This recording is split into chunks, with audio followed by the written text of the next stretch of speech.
بسم اللہ الرحمن الرحیم۔ شروع کرتا ہوں اللہ کے پاک نام سے جو بہت بڑا مہربان نہایت رہنے والا ہے۔ دوستو، بہنوں، بھائیوں، بزرگوں، السلام علیکم۔ کربلا کا سانحہ اسلامی تاریخ کے سب سے دل دہلا دینے والے اور طاقتور بابوں میں سے ایک ہے۔ محرم کے مقدس مہینے میں رونما ہونے والا ہے یہ تاریخی واقعہ پیغمبر اسلام صلی اللہ علیہ وسلم کے پیارے نواسے حضرت امام حسین رضی اللہ تعالیٰ کے لازوال قربانی کی نشاندہی کرتا ہے، جو ظلم اور ناانصافی کے خلاف بے خوف ہو کر کھڑے ہوئے۔ کربلا کے میدان میں 61 ہجری 680 عیسوی میں حضرت امام حسین نے اپنے خاندان اور وفادار ساتھیوں کے ایک چھوٹے سے گروہ کے ساتھ یزید کی سفاق فوج کا سامنا کیا۔ پانی کی بندش، دشمنوں سے گرا ہوا اور فرار کی کوئی پیشکش نہیں کی۔ انہوں نے سچائی، انصاف اور ایمان کی اقتدار کی حفاظت کرتے ہوئے احتیاط ڈالنے پر شہادت کا انتخاب کیا۔ دوستو، بہنوں، بھائیوں، یہ ویڈیو آپ کو کربلا کے دکھ بھرے لیکن متاثر کن سفر سے گزارتی ہوئی لے جائے گی۔ محرم کا ہر دن گہرا درد اور بے مثال بہادری لے کر آتا ہے۔ امام حسین رضی اللہ تعالیٰ عنہ کی مدینہ منورہ سے روانگی سے لے کر عاشورہ کے دل دہلا دینے والے واقعات، ہم ان لوگوں کی میراث کا احترام کرتے ہیں جنہوں نے اسلام کے لیے اپنی جانیں قربان کی۔ تو بہنوں، بھائیوں، دوستوں اور بزرگوں، آج ہم اس ویڈیو میں 9 محرم الحرام کے واقعات کو بیان کریں گے۔ 9 محرم الحرام، جس تسوع کے نام سے جانا جاتا ہے، کربلا کے المناک سفر میں سے زیادہ جذباتی اور روحانی طور پر شدید ترین دنوں میں سے ایک تھا۔ یہ آخری قربانی سے پہلے کا دن ہے اور آنے والی جنگ کے آثار ناقابل تردید ہو چکے تھے۔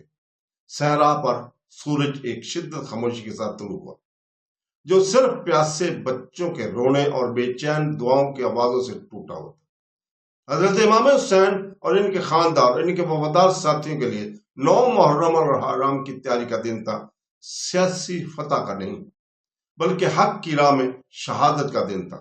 30,000 سے زیادہ دشمن کے سپاہیوں میں گھرے ہونے کے باوجود حسین رضی اللہ تعالیٰ کا کیمپ، جو کہ صرف 72 بہادروں پر مشتمل تھا، ایمان پر قائم رہا اور اسلام کی حفاظت اور رسول پاک صلی اللہ علیہ وسلم کی عزت کے لیے سب کچھ دینے کو تیار تھا۔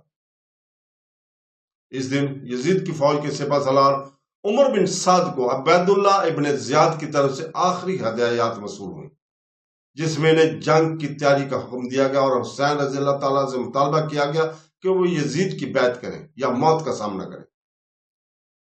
عمر بن سعد نے یہ جانتے ہوئے کہ حالات اب اپنے انجام کو پہنچ چکے ہیں، اپنی افواج کو دوپہر کے وقت حسین رضی اللہ تعالیٰ کے کیمپ کی طرف بڑھنے کا حکم دیا۔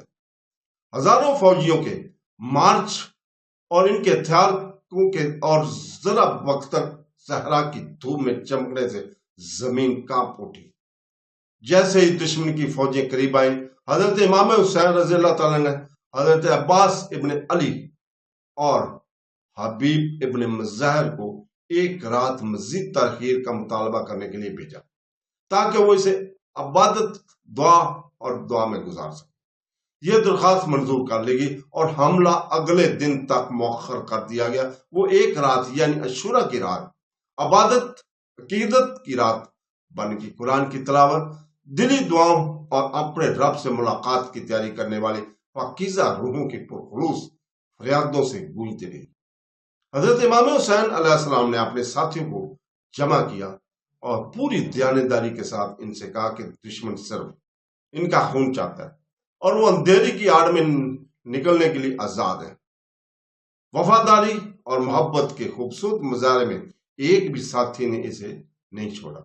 وہ ایک ایک کر کے اٹھے اور رسول پاک صلی اللہ علیہ وسلم کے خاندان کی عزت کی حفاظت، حق کا دفاع کرنے کے لیے، آپ کے ساتھ مرنے کے لیے تیار ہونے کا اعلان کیا۔ یہ صحابہ اگرچہ تعداد میں کم تھے لیکن اپنے فیصلے پر اٹل پہاڑوں کے زور پر کھڑے رہے۔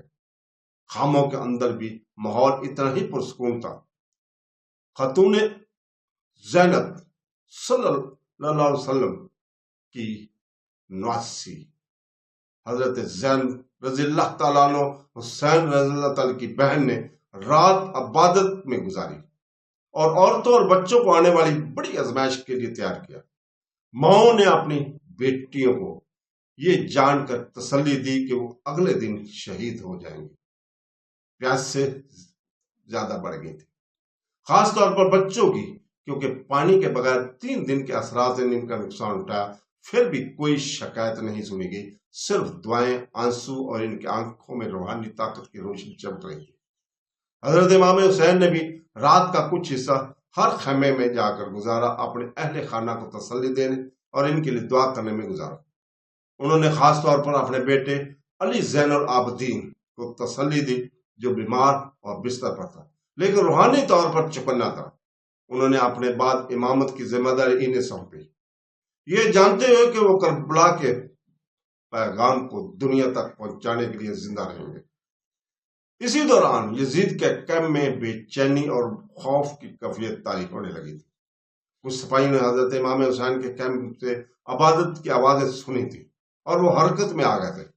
کچھ نے تو جبر کی فوج میں ان کی جگہ پر سوال اٹھانا شروع کر دیتے، جبکہ کچھ لوگ لالچ اور کرپٹ قیادت کی اطاعت میں اندھے ہو کر رہ گئے تھے۔ 9 محرم جنگ کا دن نہیں بلکہ روحانی عروج کا دن تھا۔ یہ طوفان سے پہلے کا سکون تھا، ایک مقدس وقفہ جس میں حسین رضی اللہ تعالیٰ کے کیمپ میں موجود ہر عزیز روح نے اپنے آپ کو پاک کیا اور حتمی قربانی کے لیے تیار ہوئے۔